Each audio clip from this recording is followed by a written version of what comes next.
Desde el Museo del Bicentenario de Casa de Gobierno habla a continuación la señora presidenta de los 40 millones de argentinos, la doctora Cristina Fernández de Kirchner.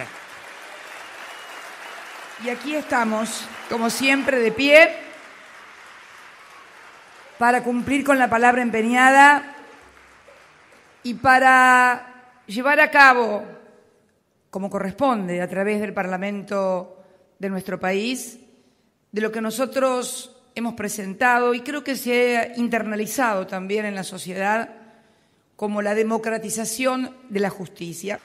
Pero democratización de la justicia no implica, y ningún magistrado ni ningún funcionario en particular debe sentirse como que estamos tratando de antidemocrático al poder. En definitiva, la situación del Poder Judicial en la Argentina no es producto de un año, ni de dos, ni de tres. Es producto, en definitiva, de una larga y, la verdad que por momentos dolorosa y mala historia que hemos tenido los argentinos respecto de las instituciones en general, de la democracia en particular, y que requería una puesta a punto y una apuesta a la modernización de una Argentina del siglo XXI. Estamos en la esquina de 12 y 38, una de las esquinas más céntricas de la ciudad. La correntada realmente es increíble.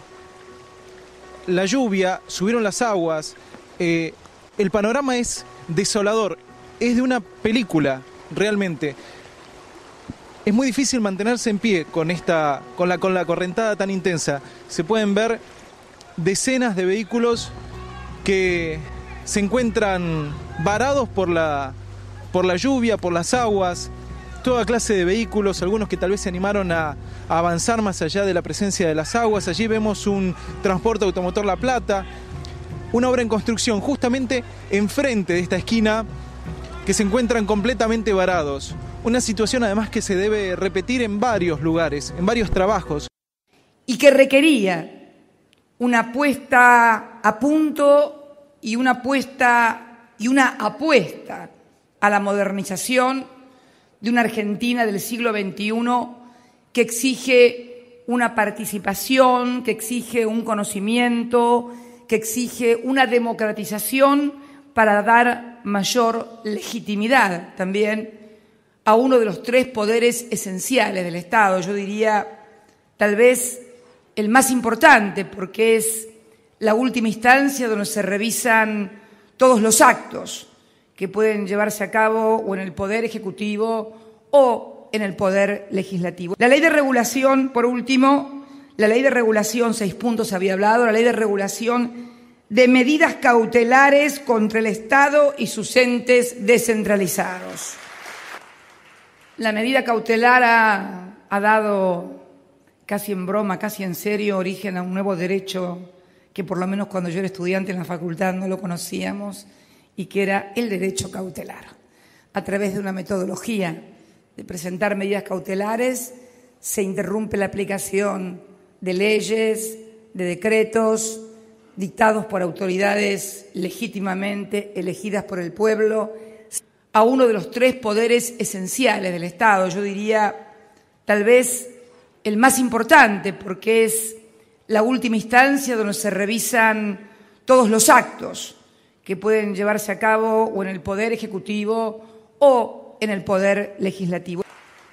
La medida cautelar ha dado, casi en broma, casi en serio, origen a un nuevo derecho que por lo menos cuando yo era estudiante en la facultad no lo conocíamos, y que era el derecho cautelar. A través de una metodología de presentar medidas cautelares se interrumpe la aplicación de leyes, de decretos dictados por autoridades legítimamente elegidas por el pueblo. Vamos a ver qué repercusiones hay con respecto a esta ratificación por parte de la justicia de frenar el nuevo aumento del boleto del subte. Decíamos que lo dispuso el juez Pablo Mántaras, quien dictó una medida cautelar donde le ordena al gobierno porteño suspender la entrada en vigencia de la tarifa de 3,50 pesos hasta que pueda medirse con rigurosidad tanto la necesidad financiera de aplicar el aumento como su impacto social. A través de una metodología de presentar medidas cautelares se interrumpe la aplicación de leyes, de decretos dictados por autoridades legítimamente elegidas por el pueblo, a uno de los tres poderes esenciales del Estado, yo diría tal vez el más importante, porque es la última instancia donde se revisan todos los actos que pueden llevarse a cabo o en el Poder Ejecutivo o en el Poder Legislativo. Tal vez el más conocido caso sea el de la Ley de Medios de Comunicación Audiovisual, ya sancionada hace más de cuatro años, me señala acá. 4 años, 3 años, me señala acá el titular del AFCA, 3 años que se ha sancionado una ley por el Congreso de la Nación con amplia mayoría. Y también debo hacer una aclaración. Aun cuando no hubiera sido por amplia mayoría, aun cuando hubiera sido por un voto. La causa Malvinas es causa de unidad nacional. Demos un ejemplo de unidad nacional, pongámonos de acuerdo. La propuesta nuestra era ejercer sanciones económicas sobre las empresas de cualquier tipo que operan en la Argentina y están ligadas a las petroleras inglesas. Esa ley está vigente desde el 13 de julio del año pasado. No ha sido reglamentada, pero...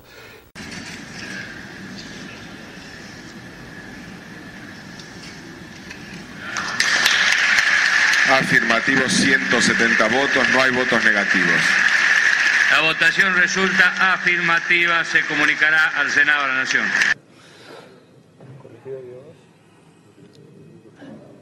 Resultan 38 votos afirmativos. La senadora Corregido, viva voz. Afirmativo. 39 votos afirmativos, unanimidad. Por unanimidad, entonces, se convierte en ley, se remite al Poder Ejecutivo. La senadora Vigo también, efectivamente. Esa ley está vigente desde el 13 de julio del año pasado. No ha sido reglamentada, pero... Una ley por el Congreso de la Nación con amplia mayoría. Y también debo hacer una aclaración. Aun cuando no hubiera sido por amplia mayoría, aun cuando hubiera sido por un voto... A pesar de la importancia del recurso y sus acechanzas en el mundo, no hay legislación que los proteja. Afirmativo. Argentina iba a ser pionera. La aprobación de una ley para resguardarlos, votada por unanimidad en ambas cámaras, sería un hecho de vanguardia. Tras haber sido votada por más de 300 legisladores, la presidenta Cristina Fernández, ejerciendo el derecho constitucional que la asiste, vetó la ley. Lo que verán ahora es la trama íntima de la decisión presidencial. ¿Por qué fue vetada esta ley de glaciares que nos convoca? Por $3.000 millones. ¿Qué sintió cuando ocurrió este último acontecimiento? Sentí un poco lo que dice Enrique Martínez, el presidente del INTI, ¿no? Es el veto de la Barrigol. ¿Qué quiere decir? La ley de glaciares fue vetada porque hay una inversión de la famosa compañía canadiense Barrick Gold. Fue llamado el veto de la Barrick porque sin duda el gobernador José Luis Gioja, su hermano el senador César Ambrosio Gioja, presionaron sobre la presidenta Cristina Fernández de Kirchner para que la presidenta vetara la ley de glaciares que había sido votada por unanimidad tanto en la Cámara de Diputados como en la Cámara de Senadores. No se dieron cuenta. Cuando se dieron cuenta, evidentemente, alguien dijo, no, si hacemos esto, estamos poniendo en peligro el negocio. ¿Qué negocio estamos hablando? Estamos hablando de un negocio gigantesco. Las reservas comprobadas de oro, plata y otros minerales metalíferos existentes en el proyecto Pascua Lama rondan los $29.000 millones. Una ley por el Congreso de la Nación con amplia mayoría. Y también debo hacer una aclaración. Aun cuando no hubiera sido por amplia mayoría, aun cuando hubiera sido por un voto... La ley de glaciares que había sido votada por unanimidad tanto en la Cámara de Diputados como en la Cámara de Senadores. No se dieron cuenta. Cuando se dieron cuenta, evidentemente, alguien dijo, no, si hacemos esto... estamos poniendo en peligro el negocio. ¿Qué negocio estamos hablando? Estamos hablando de un negocio gigantesco. Las reservas comprobadas de oro, plata y otros minerales metalíferos existentes en el proyecto Pascua Lama rondan los 29.000 millones de dólares. Una ley por el Congreso de la Nación con amplia mayoría, y también debo hacer una aclaración, aun cuando no hubiera sido por amplia mayoría, aun cuando hubiera sido por un voto, yo quiero recordarles que cosas muy importantes y graves en este país se resolvieron no siquiera por un voto, sino por un desempate, y nadie dijo nada. Esto no significa que esté traicionando a nadie. Estoy actuando conforme a mis convicciones. Que la historia me juzgue. Pido perdón si me equivoco. Julio Cobos es el vicepresidente de la Nación. Lo que sí es cierto es que no es senador. No, claro. Y no tiene voto, ni voz. Es presidente del Senado que no tiene voz ni voto. Mi voto no es positivo. Esto es en contra. ¡Hijo de puta! ¡Hijo de puta!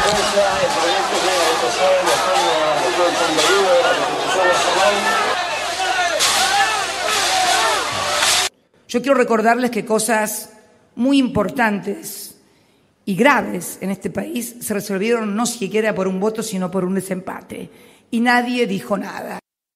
En esta tarea de representar los intereses que toda la vida nos movilizaron a nosotros, me han acompañado otros que pertenecen a otros partidos y han defeccionado a algunos que pertenecen al nuestro. Si alguien no se ha caracterizado por adherir a los roles tradicionales de oficialismo y oposición, esto es, si soy opositor me opongo a todo, claro, y si soy oficialista digo que sí a todo, soy yo. Y han defeccionado a algunos que pertenecen al nuestro. Habló de defeccionar, esto es alejarse con deslealtad y seguramente orientado ese término hacia las propias filas del justicialismo, hacia aquellos que habían votado en contra. Cristina dice, como decía Néstor, como dicen muchos en Argentina, siempre la culpa es de los otros. Yo no creo en esto de que haya que colocarse de acuerdo al lado que uno está en el mostrador y pensar de una manera si soy oficialista y de otra manera si soy opositor. En la vida lo que hay que hacer antes que oficialista o opositor, ¿sabe qué es? Ser coherente. Coherente con lo que uno piense y con las propias convicciones. Estoy actuando conforme a mis convicciones. Mi voto no es positivo. En la vida lo que hay que hacer antes que oficialista o opositor, ¿sabe qué es? Ser coherente. Siempre la culpa es de los otros. Los traidores son los otros. Pichetto ayer le decía prácticamente traidor a Cobos. La política implica dar la cara en las buenas y en las malas. No se puede estar para la foto para salir electo y ganar las elecciones. Sabemos cómo hacerlo. Cristina, Cobos y vos. Y cuando tenemos un problema, funcionamos desde un esquema políticamente correcto y votamos en contra del gobierno, de la presidenta que nos llevó a ocupar el lugar que tenemos. Diría que la traición de Cobos del día de hoy es equivalente a la traición de Urquiza, en la guerra del Paraguay y a la traición de Menem al movimiento nacional y popular peronista. O sea que Cobos ha entrado a la lista de los grandes traidores de la historia argentina. Lo de Cobos no es traición y me van a decir a mí que no lo conocen a Cobos. ¿Qué es Cobos, un golpista? De ninguna manera. Yo provengo de un partido que su día máximo es el día de la lealtad. Yo con eso creo que digo todo. Yo no lo califico. Yo digo que mi partido, el 17 de octubre, es el día de la lealtad y nosotros hacemos un culto de eso. Lamentablemente también algunos compañeros no estuvieron a la altura de las circunstancias. La lealtad es un problema de conciencia. Y ahí Carlos Kunkel lo mira y le dice: silencio, por favor. Traidor, hijo de puta. Yo quiero recordarles que cosas muy importantes y graves en este país se resolvieron no siquiera por un voto, sino por un desempate. Y nadie dijo nada. Yo no creo en esto de que haya que colocarse de acuerdo al lado que uno está en el mostrador y pensar de una manera si soy oficialista y de otra manera si soy opositor. En la vida lo que hay que hacer antes que oficialista o opositor, ¿sabe qué es? Ser coherente.